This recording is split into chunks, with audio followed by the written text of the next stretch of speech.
Hello guys, welcome back to my channel. তো আজ আমি করব দুধ আর বেলের আইসক্রিম। তো দুধটা ভালো করে ঘন করে জাল দিয়ে নিয়েছিলাম।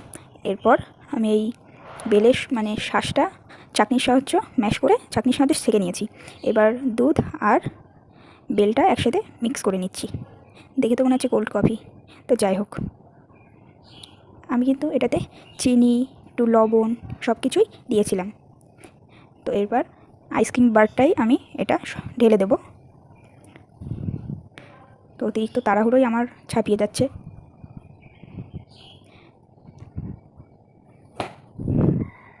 দেখো, আমি কিন্তু সবগুলোই এক এক করে দিয়ে নিচ্ছি।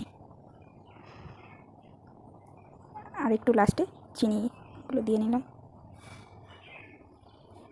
এরপর মুখগুলো আমি আটকিয়ে দেব, তারপর এটাকে ফ্রিজে রেখে আসবো। তো দেখো, আমি কিন্তু ফ্রিজে রেখে দিলাম। নেক্সট দিন আমি এটা বের করব। তো পরের দিন দেখো, আমি কিন্তু এটা বের করে নিলাম।